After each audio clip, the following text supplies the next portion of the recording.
Ils ont bâti un empire qui a dominé le monde pendant plus d'un millénaire. Mais comment un simple village du Latium a-t-il pu devenir, puis perdre, la plus grande puissance de l'histoire? Et surtout, qu'est-ce que l'Empire romain a vraiment laissé dans nos vies aujourd'hui? Au commencement, la cité aux 7 collines se dresse comme un roc dans le flot des siècles. Rome respire, Rome palpite. Rome n'est encore qu'une république de citoyens orgueilleux qui se disent libres. Ils parlent de res publica, la chose du peuple. Ils croient que le pouvoir circule entre le Sénat austère et les assemblées turbulentes. Ils ne voient pas encore que sous les toges se forment des ombres plus vastes que la ville, qu'un empire se tient déjà, invisible, derrière leurs querelles. Depuis 509 avant notre ère, une date que les annales fixent comme une borne sacrée, la République vit, lutte, s'agrandit. Des rois chassés, des consuls renouvelés chaque année, des magistrats nombreux, des lois gravées dans le bronze. Les Romains s'en enorgueillissent. Ils parlent d'eux-mêmes comme des hommes de mesure et de vertu, des maîtres du Latium, puis de l'Italie, puis de la Méditerranée. Mais plus Rome conquiert, plus son propre ordre vacille. Les victoires gonflent les fortunes, les ambitions, les rancœurs. Le sol même de la République se fissure, sans que personne ne s'en doute vraiment. Pourtant, au milieu des guerres et des serments, un mot flotte déjà sur les lèvres, imperium. L'autorité de commander, la puissance de diriger les armées, de décider de la vie, de la mort, de la paix et de la guerre. Cet imperium, qu'on confie à des magistrats de passage, cherche un corps plus vaste, une main plus stable. Il attend un maître. Les décennies passent. Le 1er siècle avant notre ère gronde comme un orage. À l'intérieur même de Rome, la cité se divise. Les familles nobles s'arrachent les honneurs comme des fauves. Les généraux se font acclamer par des soldats plus fidèles à leur chef qu'à la patrie. Marius, le populaire, Sylla, le patricien farouche, se dressent l'un contre l'autre. Les années 80 voient Rome se transformer en champ de bataille. Des camarades tuent d'anciens compagnons. Sylla marche sur la ville, impose une dictature, dresse des listes de proscrits. Les têtes tombent sur le forum, les fortunes changent de main dans le sang et la cendre. La République tremble, mais ne s'effondre pas encore. Quand Sylla abdique, les cicatrices restent. La vengeance a tordu les lois. Les armes ont montré leur force. À partir de là, les généraux savent qu'ils peuvent faire plier Rome elle-même. Le destin prépare une nouvelle figure, plus ambitieux, plus audacieux, plus inarrêtable. Jules César surgit. Vainqueur en Gaule, auréolé de triomphe, suivi par des légions forgées dans la boue, la neige, le sang des peuples conquis. Face à lui, Pompée, autre géant de la guerre, ancien allié, devenu rival par la jalousie des sénateurs. En 49 avant notre ère, une rivière mince trace une frontière symbolique, le Rubicon. César s'y arrête un instant. Derrière lui, la province, l'impérium légal. Devant, l'Italie et l'interdit. Il sait qu'en franchissant ce filet d'eau, il jette au feu les derniers restes de la République. Il franchit. Les enseignes claquent. Rome se vide. Pompée fuit vers l'Orient. Le monde entier retient son souffle. La guerre civile embrase la Méditerranée. À Pharsale, en 48, les armées se percutent dans un chaos de poussière et de métal. Les boucliers résonnent, les chevaux s'effondrent. Les aigles romaines se dressent les unes contre les autres. César triomphe. Pompée tombe, assassiné en Égypte, comme un simple fugitif. Le vainqueur revient à Rome, dictateur, maître incontesté. Les sénateurs le craignent autant qu'ils le flattent. Ils voient se dessiner un pouvoir unique, continu, qui dévore leurs anciennes prérogatives. Le 15 mars 44 avant notre ère, les Ides de Mars, la pierre froide du théâtre de Pompée est souillée de sang. César est entouré. Les poignards s'abattent. Des hommes qui se disent libérateurs frappent avec rage, comme s'ils voulaient tuer plus qu'un homme, mais une idée, celle d'un pouvoir solitaire. Le dictateur s'écroule au pied de la statue de Pompée. La foule, dehors, ne comprend pas encore que Rome vient de franchir un seuil dont elle ne revient plus. La mort de César n'apporte pas la paix. Elle ouvre un gouffre. Un nouvel accord de pouvoir se forme, plus dur, plus froid. Le second triumvirat. En 43, la Lex Titia consacre cette créature étrange à 3 têtes. Lépide, Marc-Antoine, Octavien. Ils se partagent les provinces, les armées, les honneurs. Ils décident qui doit vivre, qui doit mourir. Les proscriptions recommencent. Les listes s'affichent. Cicéron, voix de la République, tombe à son tour. On coupe ses mains, sa tête. On les expose, comme un avertissement silencieux. La parole républicaine n'a plus de refuge. Mais ces 3 hommes ne peuvent régner ensemble. Les provinces deviennent des champs de rivalité. Au cœur de l'Orient, Antoine s'unit à Cléopâtre VII, reine d'Égypte, femme de charme et de calcul. Il rêve d'un royaume plus vaste que Rome, d'une domination partagée entre les sables du Nil et les marbres de l'Acropole. En face, Octavien tisse sa toile, calme, patient, impitoyable. Il se présente comme le défenseur des traditions, l'homme du Sénat et du peuple, tout en préparant la guerre totale. En 31 avant notre ère, la mer ionienne bout d'acier. Au large d'Axiome, les flottes s'alignent. Les navires grincent, les rames plongent, les archers se dressent. Le vent porte l'odeur du sel et de la résine. Octavien, guidé par le général Agrippa, enferme Antoine et Cléopâtre dans une nasse fatale. La fumée des navires incendiés monte vers le ciel. Les cris des noyés se mêlent aux ordres brefs. Quand la bataille s'achève, l'issue ne fait plus de doute. Le monde choisit son maître. L'année suivante, Octavien entre en Égypte. Alexandrie tombe. Antoine et Cléopâtre, vaincus, refusent l'humiliation du triomphe. Ils se donnent la mort. Leurs corps s'abandonnent à la légende. L'Égypte devient une province impériale, directement rattachée à la personne du victorieux jeune homme. Désormais, aucune force ne s'interpose plus entre lui et la domination. Mais Octavien ne se proclame pas roi. Il sait que les Romains haïssent le titre. Il avance masqué. En 27 avant notre ère, il remet formellement ses pouvoirs au Sénat. Le geste est théâtral, solennel. Les sénateurs jouent le rôle qu'on attend d'eux. Ils le pressent de conserver le commandement. Ils lui offrent un nouveau nom, brillant comme une auréole. Augustus, le vénérable. Ils le saluent comme princeps, le premier des citoyens. Il ne voit pas, ou feigne d'ignorer, qu'en le suppliant de rester, il cède l'essentiel. La réalité des armes, des provinces, des décisions. Les mots restent républicains, la substance ne l'est plus. Un nouveau régime naît, le Principat. Il ne s'annonce pas comme une rupture. Il se présente comme une restauration, une harmonie retrouvée. Et pourtant, l'Empire, en tant que puissance politique incarnée dans un homme, vient de naître. En 23 avant notre ère, la construction se fixe en droit. Auguste obtient la puissance tribunicienne, cette force sacrée qui permet de protéger le peuple, de convoquer les assemblées, de bloquer les décisions. Il reçoit aussi un impérium proconsulaire supérieur à celui de tous les autres gouverneurs. Nulle magistrature ne l'égale. Nulle autorité ne le dépasse.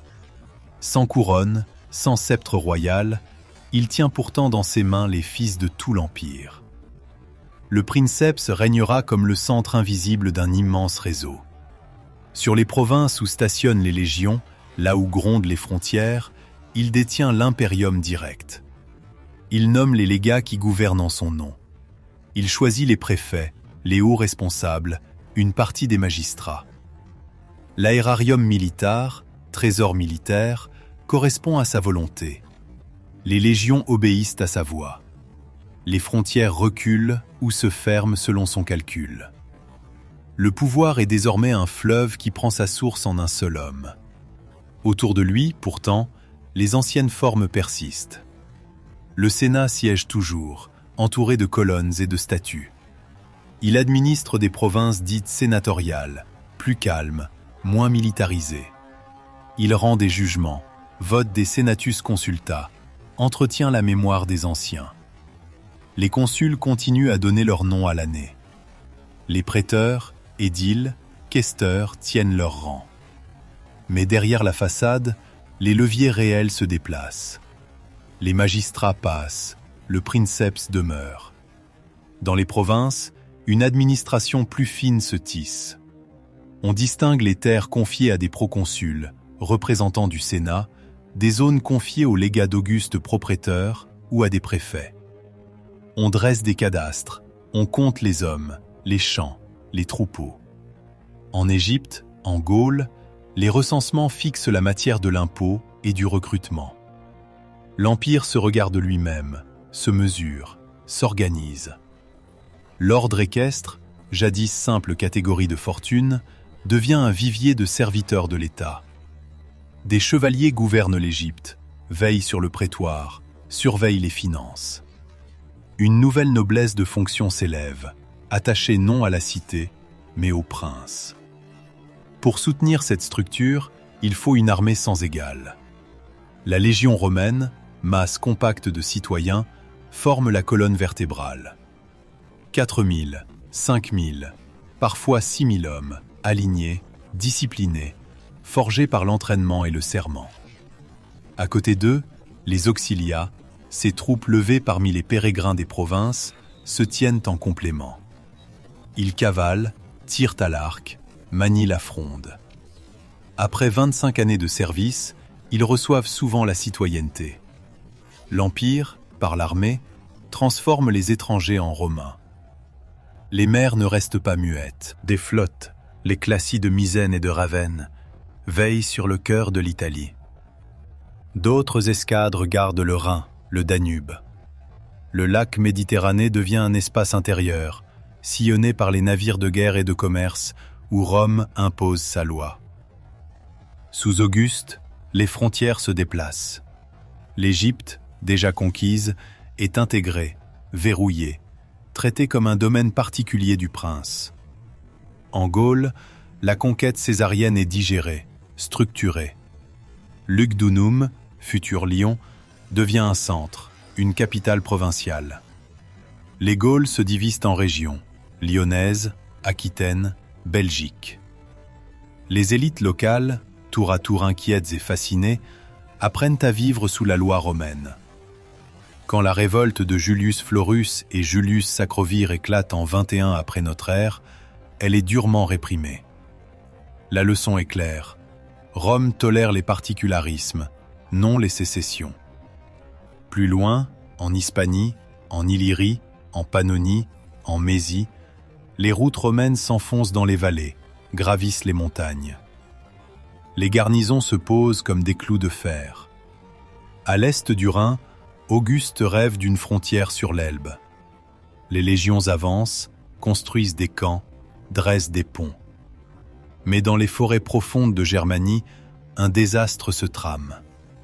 En l'an 9, dans un dédale de marécages et de troncs renversés, Varus tombe dans un piège. 3 légions, 17, 18, 19, disparaissent sous les coups des guerriers germains. Les aigles sont perdus. Le nom de Teutobourg devient un gémissement dans la mémoire romaine. Auguste, apprenant la nouvelle, erre dans son palais, frappe les murs, implore le retour de ses légions mortes. L'élan vers l'Elbe se brise. À partir de là, l'Empire apprend la prudence. Les Flaviens, puis les Antonins, renforcent les frontières plutôt qu'ils ne les déplacent sans mesure. Le Limès serpente le long du Rhin, du Danube. Tours de guet, palissades, fossés, camps se succèdent, formant une cicatrice visible entre le monde romain et les terres barbares. En Bretagne, Hadrien fait dresser un mur de pierre, à partir de 122. Une ligne grise que le vent fouette, séparant les légions des tribus du Nord. Plus loin, Trajan, empereur de 98 à 117, tente encore la grande aventure. Il franchit le Danube, affronte la Dacie dans 2 guerres féroces. Les Daces, retranchés dans leurs montagnes, combattent avec acharnement, mais finissent par céder. L'or de leurs mines ruisselle vers Rome. Trajan pousse ensuite jusqu'en Mésopotamie, s'empare de l'Arménie. L'Empire touche alors son extension maximale. Mais cette expansion brûle vite. Sous Hadrien, nombre de ses conquêtes orientales sont abandonnées. Il préfère consolider, fortifier, respirer plutôt que courir sans cesse vers de nouveaux horizons. Au cœur de ce colosse territorial, les hommes ne sont pas tous égaux. La loi dessine des frontières invisibles. Il y a les citoyens romains, fiers de leurs droits, de leur nom latin, de leur accès aux tribunaux de la cité. Il y a les pérégrins, la multitude libre mais étrangère aux droits civiques. Les esclaves, propriétés vivantes, portent des chaînes visibles ou cachées. Les affranchis, anciens esclaves libérés, oscillent entre gratitude et ambition. Avec le temps, la citoyenneté s'étend. Les notables provinciaux reçoivent le droit de cité, surtout sous les Julio-Claudiens, les Flaviens, les Antonins. Les élites de Gaule, d'Hispanie, d'Afrique, d'Asie se voient reconnaître comme romains, sans quitter leur terre d'origine. En 212 après notre ère, un décret frappe la terre entière de l'Empire. La Constitution antonine, promulguée par Caracalla, offre la citoyenneté à presque tous les hommes libres. Les barrières juridiques se dissipent. Il reste des exclus, les déditici peut-être, soumis de force et moins favorisés. Mais l'essentiel est accompli. Être libre dans l'Empire, c'est, pour la plupart, être romain. La cité est devenue monde. Le monde, cité. Dans les provinces, les villes poussent comme des semences de pierre. Lugdunum, Colonia Claudia Ara Agrippinensium, Cologne, Londinium, Taraco et tant d'autres se hérissent de forums, de temples, de thermes. Coloniers, municipia, chaque statut, chaque titre fait entrer les communautés dans la trame romaine. En Occident, le latin devient la langue des contrats, des jugements, des inscriptions. En Orient, le grec, déjà ancien, continue de dominer les écoles, les bibliothèques, les conversations savantes. 2 langues, une même autorité. Les routes, comme des veines, traversent les continents. La Via Appia file de Rome vers le sud. La Via Aurelia longe la mer. La Via Egnatia court vers l'Orient. Sous les arcs des aqueducs, l'eau roule, claire, jusqu'aux fontaines. Le pont du Gard, en Gaule, se dresse comme un pont entre les roches et les hommes. Les amphithéâtres s'ouvrent sur les foules. Le Colisée, inauguré autour de l'an 80, avale des milliers de spectateurs. Les thermes embrassent les corps dans leur vapeur tiède. L'Empire bâtit, partout, un paysage reconnaissable, où l'on sait, d'un bout à l'autre, ce que signifie être sous la paix romaine. Cette paix, pourtant, repose sur un or difficile. Le système monétaire tourne autour du denier d'argent, de l'auréus d'or, du sesterce de bronze. Les réformes, les dévaluations ponctuent les siècles, comme des secousses dans le flux des échanges. Les navires chargés de blé partent d'Égypte et d'Afrique du Nord pour nourrir les foules de Rome. L'huile de Bétique inonde les amphores. Les vins d'Italie, puis de Gaule, se répandent sur les tables. De l'Orient arrivent soie, épices, parfums, objets de luxe. Derrière cette prospérité, des foules d'esclaves peinent dans les champs, les mines, les ateliers, mais aussi des colons libres, des petits propriétaires, des artisans, des marchands. L'économie impériale est une toile serrée, faite d'inégalités et de circulation constante. Au-dessus de ces échanges, quelque chose d'invisible irrigue les âmes. La religion traditionnelle, héritée des anciens, donne à chacun des repères. Jupiter, maître du ciel, Junon, Minerve, Mars, Apollon. Les Romains ouvrent leur panthéon aux dieux des provinces. Les divinités locales trouvent leur place dans les sanctuaires. L'Empire, pour se faire accepter, accepte à son tour les visages multiples du sacré. Mais une nouveauté s'impose peu à peu, le culte impérial. Des temples se dressent pour honorer le génie de l'empereur et la figure sacralisée de Rome. À Lugdunum, un autel de Rome et d'Auguste réunit les notables gaulois dans une liturgie politique. Honorer le prince, c'est honorer l'Empire. Honorer l'Empire, c'est affirmer sa fidélité. Les esprits les plus aigus ne se contentent pas des sacrifices. Ils réfléchissent, débattent, écrivent. Le stoïcisme parle de vertu et de raison. L'épicurisme cherche l'ataraxie. Le platonisme contemple les formes. Sénèque, homme de lettres et conseiller impérial, médite sur la brièveté de la vie. Marc Aurèle, empereur philosophe, consigne ses pensées dans le secret de ses campagnes. Les historiens écrivent la mémoire. Tite-Live raconte les origines. Tacite ausculte les replis sombres du pouvoir. Suétone dresse des portraits mordants des Césars. Virgile chante la grandeur de Rome dans l'Énéide. Horace cisèle ses odes. Ovide joue avec les métamorphoses. Cicéron, mort déjà, demeure le modèle de l'orateur, de la phrase qui attaque, persuade, enchaîne. Et pourtant, à la marge, dans une province reculée, un événement discret se produit, qui finira par bouleverser l'Empire tout entier. En Judée, sous le règne de Tibère, un homme prêche.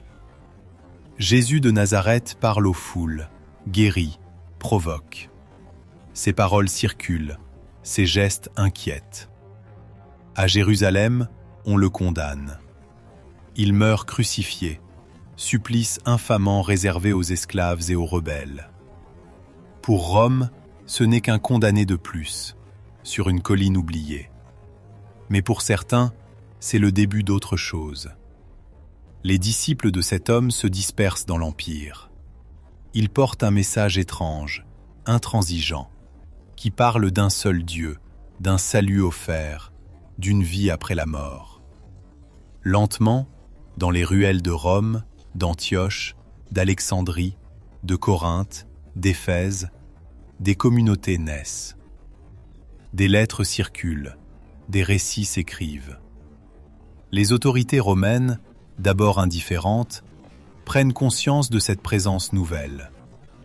Parfois, la répression frappe. Sous Néron, après l'incendie de Rome en 64, on accuse les chrétiens d'avoir déclenché le feu.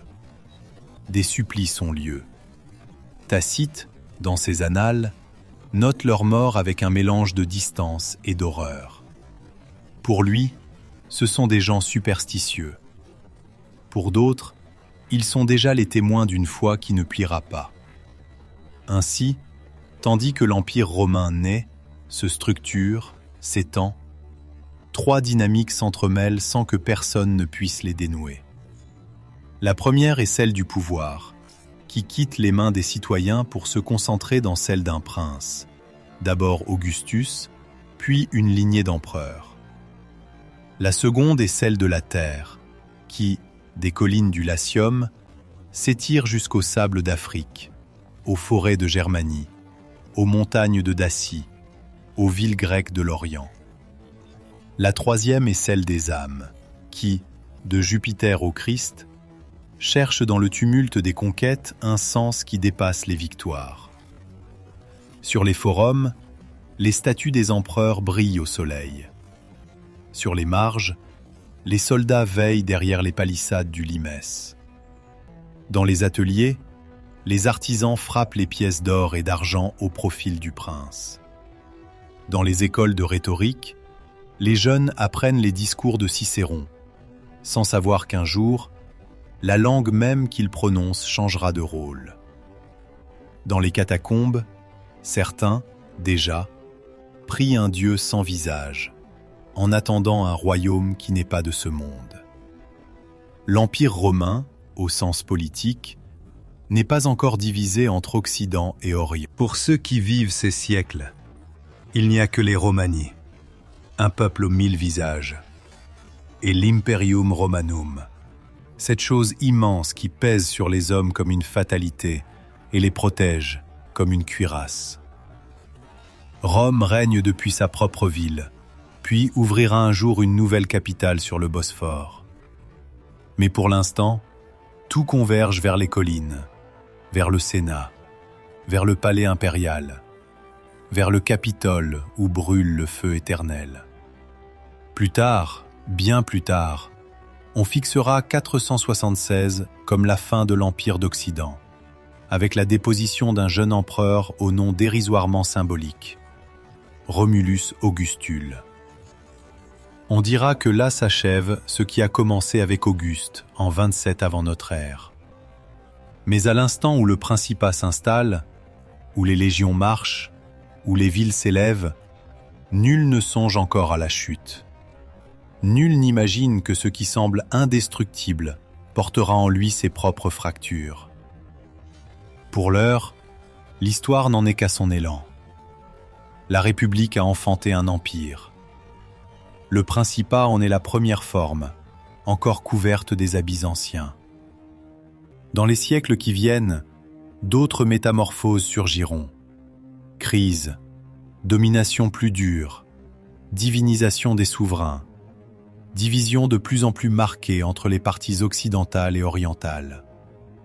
Mais derrière ces mutations futures, un fil ne rompt pas. Celui d'un pouvoir qui se pense universel, d'une ville qui se veut centre du monde, d'une idée qui, même après la chute des murs, continuera de hanter les mémoires. L'Empire romain se tient là, entre la Méditerranée qui miroite et les montagnes qui serrent l'horizon. Il avance, sûr de lui, porté par ses routes, ses lois, ses dieux, ses légions, ignorant encore que le destin, silencieux, a déjà commencé à compter les siècles qui le séparent de sa fin.